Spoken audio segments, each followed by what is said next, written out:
খুলে দিয়ে সামনে গিয়ে এমন নাচতে কি সুন্দর লাগছে।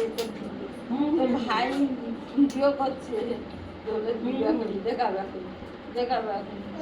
আর আমার না চিনি আনতে গেছে, বাজাচ্ছে কেমন করতেছে, আমি বলি কোথায়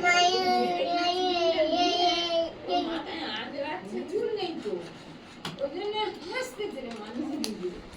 আমার একার শুধু দোষ, হ্যাঁ দিনও তো ওখানে ছিল। আমি বলি বাবা দিনে বসে আসছে কেন, তারপরে নিজে কি ভেবে দিনু তো দাঁড়িয়ে ছিল, তা দিনু সুবাহ আনছিল বাবু, তা দিনু বলেন এখানে 2 মাস পরে যদি ডাকে মনিরুল দা, একদম আপনি ঢুকবেন না, একদম ঢুকবেন না। তাহলে চুতিয়া মালিক এ মালিকের মধ্যে পড়ে, আমাদের কাজ করতেই ভালো লাগে না। ও দেখছে যে মনিরুলকে জব্দ হবে, কে কাকে জব্দ করবে রে? ভগবান ছাড়া কেউ কাউকে জব্দ করতে পারে?